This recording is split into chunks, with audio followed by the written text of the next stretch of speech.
asesinato de niño guatemalteco. Traficantes de personas disfrazados de taxistas y pilotos de autobús. En el mundo, mineros de Bolivia asesinan a funcionario público. Y en los deportes, Combinado Nacional afina detalles para el domingo. Esto es el servicio informativo que usted necesita.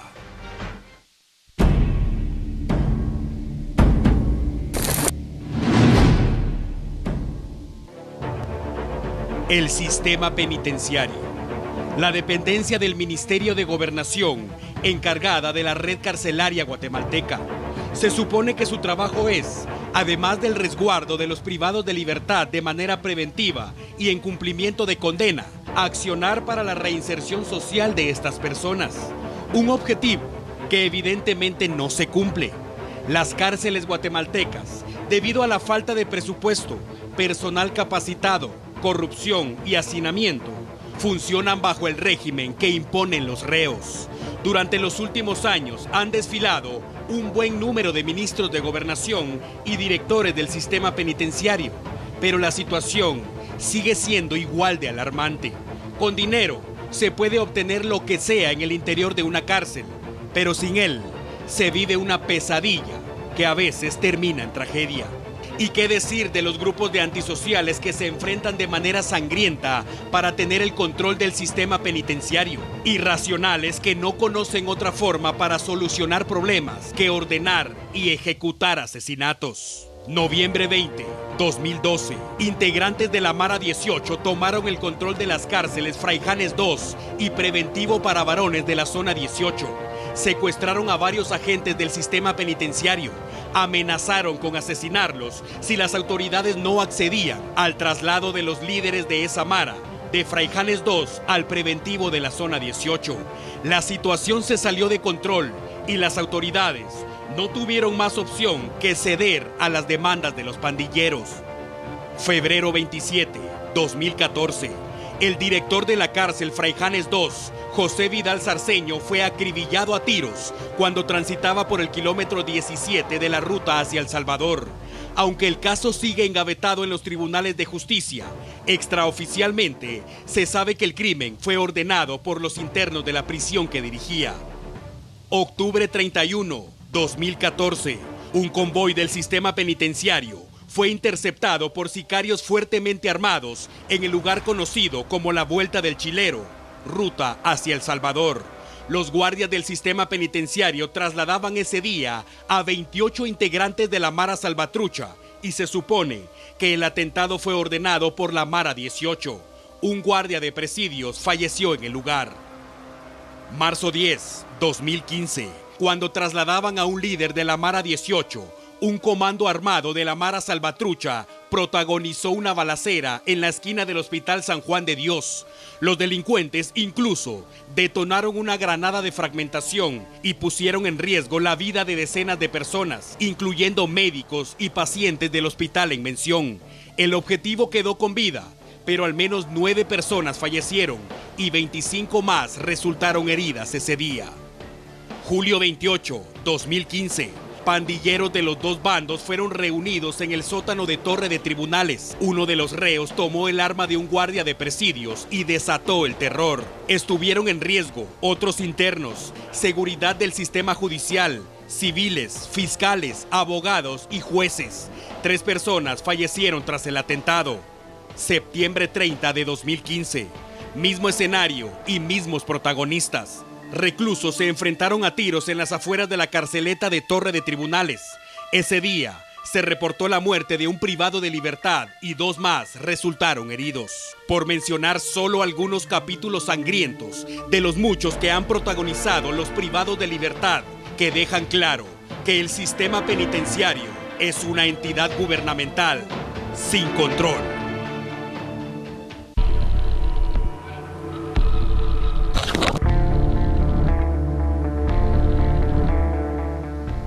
Buenas noches. Continuamos con el tema de la debilidad del sistema penitenciario y el ataque en contra de sus agentes que hoy tiñó de sangre a la institución.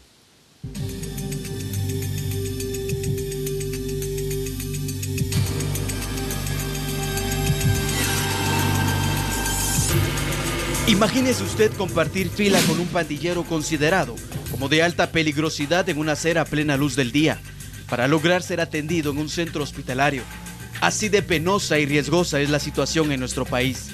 La incontrolable guerra que han mantenido por años, la Mara Salvatrucha y el Barrio 18, suman hoy 4 víctimas más a su listado de muertes violentas. 3 de ellos, guatemaltecos honrados, dispuestos a afrontar cualquier adversidad honradamente, a levantar la cabeza y salir adelante en un país donde las oportunidades de trabajo son pocas, donde la atención médica está en crisis y donde la violencia e inseguridad mantiene de rodillas a miles de guatemaltecos. Esta mañana, mientras decenas de personas esperaban que la unidad de atención al enfermo renal, ubicada en la 9ª Avenida y 3ª Calle de la Zona 1, abriera sus puertas, un enfrentamiento armado entre guardias del sistema penitenciario y pandilleros puso en riesgo sus vidas. Los pacientes quedaron en medio de fuego cruzado y la única salida fue tirarse al suelo y rogar al Padre por su resguardo. El objetivo de los pandilleros era claro y lo cumplieron: asesinar al líder de la pandilla 18, Herbert Alejandro Calderón, quien cumplió una pena en prisión de 45 años. Sin embargo, durante la hazaña, un guardia de presidios que lo custodiaba, un hombre que se ganaba la vida cuidando y lavando automóviles, y un trabajador del centro asistencial perdieron la vida. 5 personas más fueron trasladadas por cuerpos de socorro al Hospital General San Juan de Dios con heridas graves y su cuadro clínico es delicado.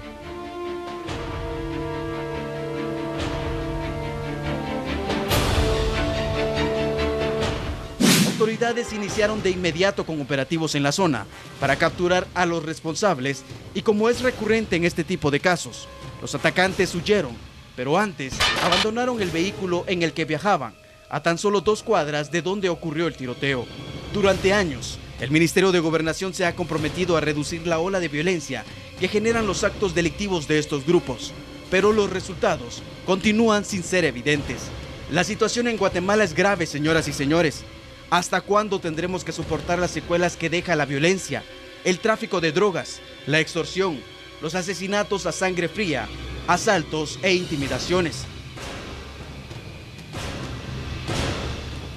Hoy hablamos de 4 personas que no tuvieron nada que ver con la batalla que libran estos 2 grupos delincuenciales. Pero no olvidemos las almas que han perdido la vida por negarse a entregar su celular y billetera en un autobús.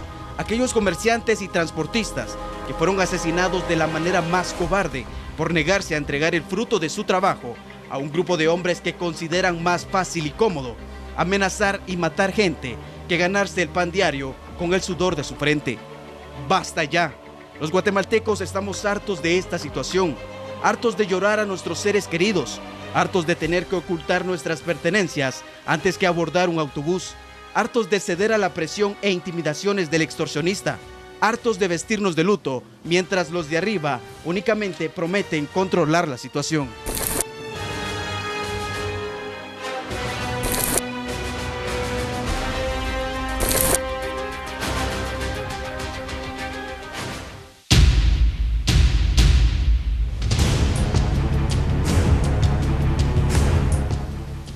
El reo apodado El Fat fue el blanco del ataque de esta mañana, que también cobró la vida de un agente del sistema penitenciario, mientras su compañero se debate entre la vida y la muerte.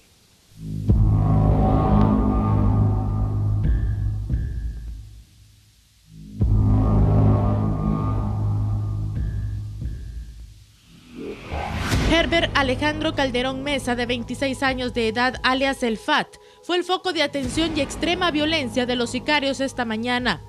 En el 2013, este pandillero ingresó al preventivo de la Zona 18, acusado de ser el presunto líder de la clica Little Psycho Criminals de la Mara 18 y por ser responsable de varios asesinatos y asaltos, además de extorsión. Actualmente cumplía condena en la cárcel de máxima seguridad Pavón tras varios ingresos por los delitos de asesinato, detención ilegal, motín de presos y conspiración. Era considerado un reo de alta peligrosidad. Rivalidad entre pandilleros es una de las hipótesis que investigan las autoridades por el ataque armado de esta mañana. El sistema penitenciario asegura estar dispuesto a colaborar con la investigación que lleva en curso el Ministerio Público y lamentó que guatemaltecos honrados hayan tenido que pagar las secuelas de la guerra que mantienen estos grupos. Además, confirmaron la identidad del elemento penitenciario que murió en el tiroteo. Se trata de Lel Cal, de 26 años, quien tenía 3 años y 8 meses de trabajar para la dependencia del Ministerio de Gobernación.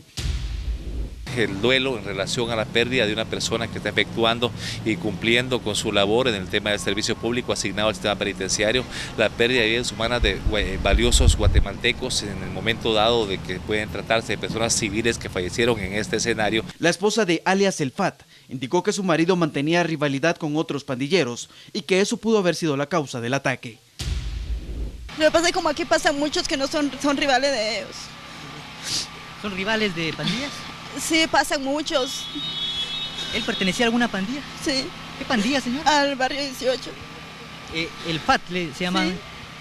¿Quiénes son los rivales que los querían a él pues hacerle daño? Pues dice que nunca hubo un problema así, siempre estaba tranquilo todo. No sé qué pasaría hoy. Las personas que vivieron en carne propia el hecho relataron su testimonio ante nuestras cámaras. Ya desde hace años, no sé cuánto, pero sí hace muchos años. ¿Cuántos hijos procrearon ustedes? 2. ¿De qué edades, señor? Uno de 22 y una de 15. Yo sí me asusté bastante. Sí, solamente le puedo. ¿Pues estaba ahí adentro cuando fue eso? No, afuera estábamos, pero los tiramos hacia el suelo para escaparlo, porque si no, escapábamos sido heridos o... Mire, papá, yo vengo de Estados Unidos y en Estados Unidos eso no se hace, hay un hospital en la cárcel. Y un hombre que ya vivió más de 7 décadas y que fue absuelto por abusar sexualmente de una niña de 8 años en Chiquimula deberá enfrentar un nuevo juicio.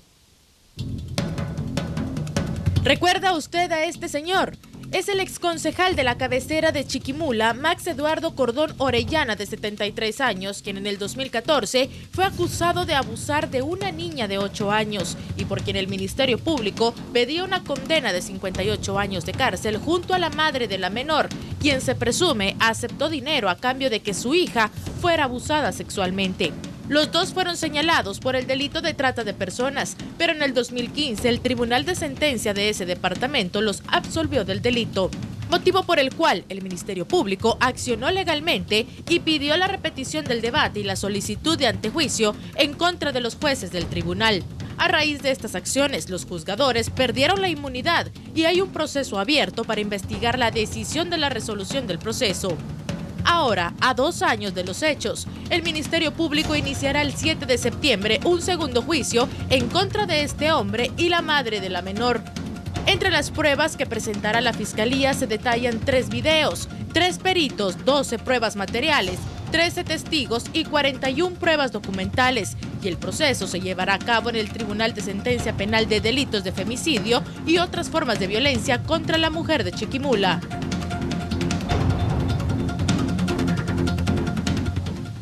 El presidente de Guatemala, Jimmy Morales, se refirió a la propuesta fiscal presentada ante el Congreso de la República y los motivos que más tarde lo llevaron a solicitar su devolución.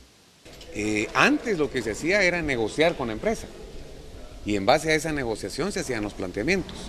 Hoy lo que hicimos fue plantearlo ante el Congreso y la reacción fue una reacción que nunca se había dado. Una reacción en donde se aperturó la discusión, en donde pudimos dialogar con distintos sectores. Además, mucha gente nos hizo llegar de academia algunas opiniones y creímos que era conveniente, que la ley lo permite, mientras no esté agendada una ley, poderlo pedir al Congreso, y en eso estamos, o sea, siguiendo los procedimientos que creemos convenientes. Y dése cuenta quién es el que plantea que no hay una hoja de ruta.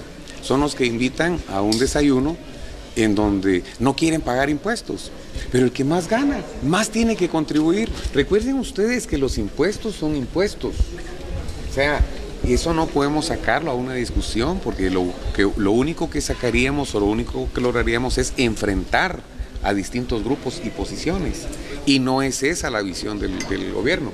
Pero al presentar la propuesta al Congreso de la República y escuchar todas las voces, nos dimos cuenta de reflexiones sinceras y también de reflexiones malintencionadas, ¿verdad? O sea, uno logra ver.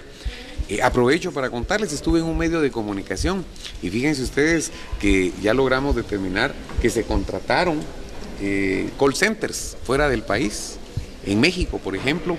Precisamente en estos días también me están pasando de que no solamente se contratan call centers o net centers, sino que también algunas páginas interesantes son financiadas. Y en su momento, pues todo eso es bueno que la sociedad lo sepa, porque cuando se sacan, para que se sepa qué intereses hay. Imagínense ustedes, un programa de televisión que en Guatemala llega a 0.4 de rating, se vuelve trading topic en la Ciudad de México, como que no tiene lógica, ¿verdad? O sea, pienso yo. ¿Qué medio era, presidente? Antigua, Canal Antigua.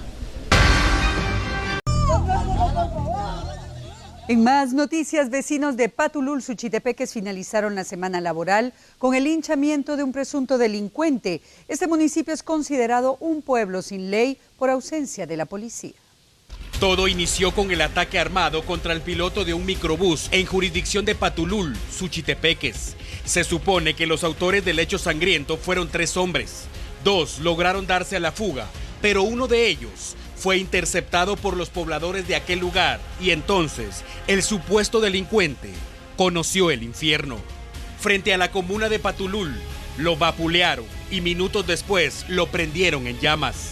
Los pobladores de Patulul aseguran estar cansados de la ola delincuencial que azota ese lugar y lo que pasó este día es un mensaje para todo aquel que sea sorprendido infringiendo las leyes.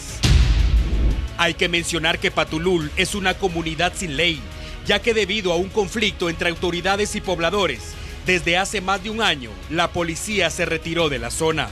Cuando el Ministerio Público llegó a la escena, identificaron al supuesto sicario como José Ángel Pérez Ramírez, de 21 años.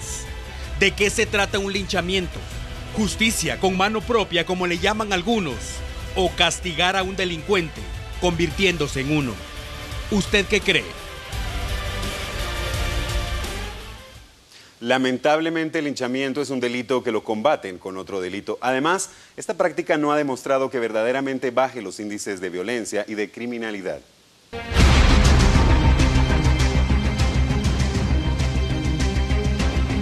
Guatemala se ha caracterizado por sus regiones donde se toma la justicia por mano propia. Pero, ¿será que se trata de justicia o venganza? ¿En realidad son culpables las víctimas de linchamientos? ¿Quién lidera las hordas de seres ofendidos en su buena fe para practicar linchamientos? Algunas de estas preguntas quizá encuentran su respuesta en uno de los males sociales enraizado en un débil sistema de justicia y de entidades encargadas de velar por la seguridad ciudadana, que es denominado impunidad. Pero eso no es justificable para consumar este acto de justicia comunal denominado legalmente como linchamiento. El linchamiento es la ejecución sin proceso legal por parte de una multitud a uno o más sospechosos de delitos o a uno o varios reos que están en poder de las autoridades. Indudablemente, es un acto reñido con la ley y penado para proteger el orden público, ya que el Estado debe ser el único garante de la seguridad y la justicia. Existen casos de personas que lideraron o participaron en linchamientos, quienes cumplen condena de cárcel por delitos de asesinato, entre otros graves. Además, está demostrado que los linchamientos no han ayudado en nada para que se reduzcan los índices de violencia y delincuencia en el país. El linchamiento es un delito que pasa de una aparente aplicación de la justicia por mano propia a crear otros delitos, y esta acción de ciudadanos también se puede calificar de impunidad. Y tan solo unas horas duró la tranquilidad del jefe edil de Santa Catarina Pinula, quien ayer fue capturado, pero de inmediato recobró su libertad porque hoy sí quedó en resguardo de la justicia, pero en un hospital privado. Ayer, apenas horas después de haber sido capturado, el jefe edil de Santa Catarina Pinula, Víctor Gonzalo Alvarizáez Monterroso, fue puesto en libertad por el juzgado 10º penal. El motivo, un error procesal que obligó al juzgador a liberarlo. Pero este viernes fue detenido cuando llegó al Ministerio Público acompañado de su defensa para presentar un recurso legal. Alvarizáez es señalado del delito de homicidio culposo por la tragedia ocurrida en el Cambrai 2 en octubre del 2015, por supuestamente haber tenido conocimiento durante su gestión de informes sobre los riesgos en el Cambrai 2, y las recomendaciones del traslado de la comunidad a otra área. Motivo por el que en enero de este año el jefe edil perdió su inmunidad para ser investigado por el Ministerio Público por su presunta responsabilidad en la tragedia. Después de conocer los motivos de su detención, Víctor Gonzalo Alvarizáez guardará prisión preventiva en un hospital de Santa Catarina Pinula por problemas de salud y en espera de ser indagado en audiencia de primera declaración el día lunes. El 1 de octubre del 2015, un deslave en el caserío El Cambray 2 causó la muerte de más de 250 personas. Decenas de familias quedaron sin hogar y se reportó millones de pérdidas materiales. Aún hasta esta fecha, el Ministerio Público continúa deduciendo responsabilidades de esta tragedia que enlutó al país. 4 presuntos extorsionistas fueron capturados durante una serie de operativos en colonias de Misco y de la capital. Una serie de operativos realizados por agentes de la Policía Nacional Civil terminó con la captura de 4 presuntos extorsionistas. Las autoridades allanaron varias viviendas ubicadas en las colonias Lodebrán y La Brigada en el municipio de Misco, Colonia La Florida, zona 19 y varios sectores de la zona 18 capital. Las investigaciones detallan que estas personas eran las encargadas de exigir, bajo amenazas de muerte a varios transportistas y comerciantes, más de 3.000 quetzales semanales y cada cierto tiempo una suma de 25.000 quetzales. Los detenidos fueron identificados como Jacqueline Yasmín Matzar, de 21 años, Amelia Esther Velázquez, de 30, Jocelyn Xiomara Chávez Méndez, de 18 y Maynor Lorenzo Muñoz del CID, de 35. Todos son sindicados por el delito de obstrucción extorsiva de tránsito. El Ministerio Público asegura contar con pruebas contundentes para demostrar la culpabilidad de los detenidos. Todos fueron trasladados a la torre de tribunales y presentados ante juez competente. Y en otro tema, trabajadores de una empresa en Izabal tomaron las instalaciones como medida de presión para obtener incremento salarial. Desde el jueves, un grupo de supuestos trabajadores inconformes con su salario mantuvo tomadas las instalaciones de una empresa de aceite vegetal en el Estor Izabal. La molestia de los inconformes es porque supuestamente le han pedido en repetidas ocasiones a los directivos de esa empresa mejoras salariales. Pero cansados de no ser escuchados, decidieron tomar las instalaciones con los trabajadores administrativos en el interior. En las imágenes se observa un grupo de al menos 20 supuestos trabajadores que ingresaron a la fuerza manifestando su inconformidad, escondiendo sus rostros y armados de palos. Además, retuvieron al personal administrativo por varias horas hasta que fueron liberados este viernes. En tanto, a través de un comunicado, la empresa detalló haber sido víctima de una toma violenta de sus instalaciones que fueron saboteadas, el secuestro de su personal y que sus oficinas fueron seriamente dañadas y saqueadas, por lo que piden una investigación de las autoridades competentes. A 3 hombres y una mujer, si les alcanza el tiempo, pasarán 101 años tras las rejas. Esto por el crimen cometido contra una mujer y sus 3 hijos. Elfido Pérez, Carlos David Méndez, Paula Teresa y Ronald Cámbara deberán pasar los próximos 101 años de su vida tras las rejas. Estos sujetos fueron hallados culpables del asesinato de una mujer y sus 3 hijos de 12, 9 y 6 años el 13 de febrero de 2015. Los jueces del Tribunal 13º Penal tomaron la decisión después que el Ministerio Público presentara varias pruebas en su contra y solicitara más de 235 años de prisión para los acusados. Uno de los condenados testificó ante la terna de jueces que la acusación era parte de una rivalidad personal que mantenían familiares de la víctima en su contra y atribuye su persecución a su mala personalidad. Sin embargo, su intento por evadir la responsabilidad del múltiple crimen fue en vano. Porque si el papá les debía algo, no lo hicieron con el papá. Lo hubieran hecho con el papá, las niñas tenían toda una vida por delante. Porque yo no soy santo, pero algunos errores tiene uno no es monedita de oro, no le cae bien a todos. En otro orden de noticias, implicados en el caso Fórmula Mágica para limpiar las aguas del lago de Amatitlán, pretenden que el juez les otorgue beneficios. Dentro del proceso que se lleva en contra de exfuncionarios públicos y empresarios por la supuesta fórmula mágica que limpiaría el lago de Amatitlán, algunos de los procesados del caso pidieron a través de sus abogados el beneficio de una medida sustitutiva. aduciendo que el plazo de investigación que se les otorgó al Ministerio Público ya venció y las pruebas que supuestamente podrían perjudicar a los señalados con una medida están bajo la protección del Ministerio Público. Ante la petición, el juez tercero de mayor riesgo, Víctor Hugo Herrera, deberá resolver si acepta las peticiones de los abogados. Después de su decisión, se conocerá la solicitud del Ministerio Público para el inicio de juicio en contra de los sindicados, en los que figura la ex vicepresidenta Roxana Valdetti.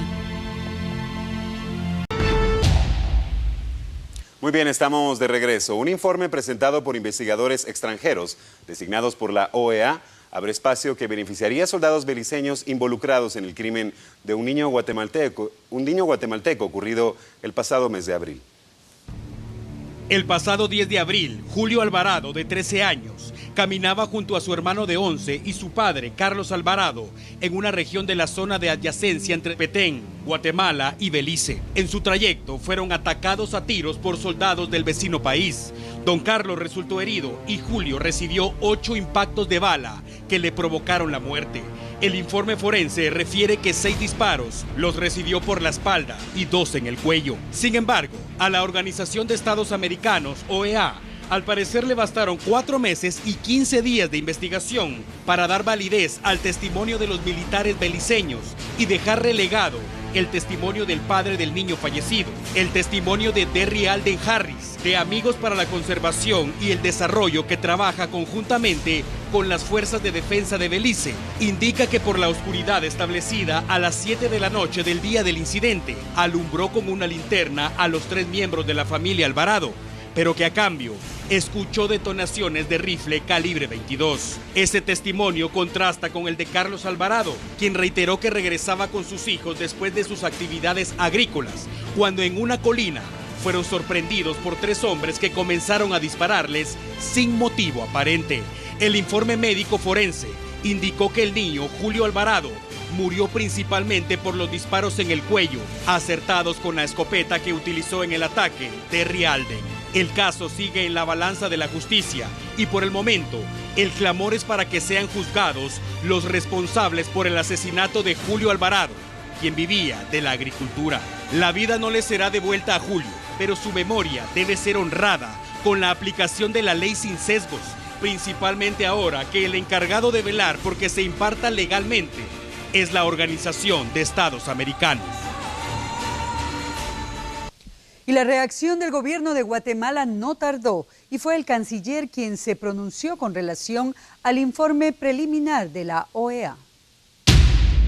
Esta tarde la Organización de los Estados Americanos, la representante del secretario general para el diferendo territorial, presentó el informe, la investigación que realizaron 2 expertos independientes, uno americano y el otro de México, sobre la muerte del menor Julio Alvarado. Lamentablemente, porque no hubo una custodia de la prueba, porque la investigación no se hizo al siguiente día, sino que demoró en iniciarse. El informe prácticamente se basa o se fundamenta en el relato de los testigos, de las personas que en todo caso formaron parte o estuvieron presentes en este incidente. El informe no es concluyente, el informe no se basa en datos técnicos o científicos, porque incluso el examen médico forense que se le realizó en Belice carece de elementos tan importantes como determinar si el cuerpo tenía o no alojado bala dentro de su cuerpo. Todo esto lamentablemente nos hace un informe no concluyente, un informe muy vago que Guatemala está pidiendo una ampliación por parte de estos investigadores. Vecinos de la colonia La Florida quedaron aterrorizados esta mañana al percatarse que en la Sexta Avenida y Segunda Calle fue abandonado el cadáver de una persona. Cuando los bomberos voluntarios llegaron al sitio, se limitaron a indicar que el cadáver estaba envuelto en bolsas y sábanas, por lo que se desconoce si se trataba de un hombre o de una mujer. Tampoco se pudo establecer la causa del deceso.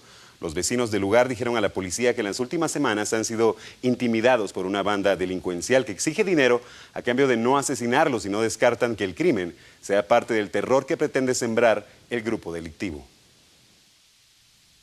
Aparentaban que su trabajo era de taxistas, pero lo que en realidad hacían es otra cosa. Estos 16 capturados se dedicaban al tráfico de personas y para sus labores utilizaban taxis.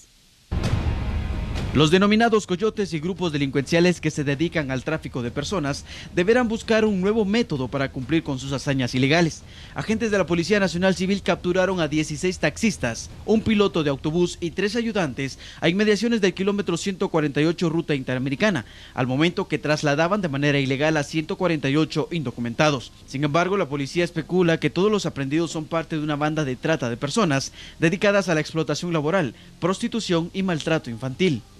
Las autoridades contabilizaron a 133 ciudadanos provenientes del Congo, 10 de Haití y 5 de Somalia. Todos quedaron bajo resguardo de la Dirección General de Migración. Se presume que el destino final de los inmigrantes eran los Estados Unidos, quienes buscaban el anhelado sueño americano. En Retaluleu, la policía capturó a 2 presuntos extorsionistas que amenazaban al propietario de una funeraria. En el departamento de Retaluleu, las fuerzas de seguridad capturaron a 2 hombres que momentos antes supuestamente amenazaban de muerte al propietario de una funeraria y ante la negativa del pago lanzaron piedras al vehículo de la empresa, por lo que el afectado decidió llamar a la Policía Nacional Civil. Al momento que llegaron los uniformados, se percataron que los muchachones se encontraban bajo efectos de alguna droga, por lo que fueron llevados a los tribunales correspondientes, donde además de irse con las manos vacías, deberán pasar la resaca. Y en otro tema, la SAT tiene que apresurarse porque un juzgado le instruyó que la próxima semana debe estar totalmente abastecida de papel para protocolo. El Tribunal de lo Contencioso Administrativo otorgó un plazo de 5 días hábiles a la Superintendencia de Administración Tributaria para que abastezca de papel protocolo a las sedes de todo el país. Autoridades de la SAT indicaron que aún sin conocer la medida, ya comenzaron dicho abastecimiento.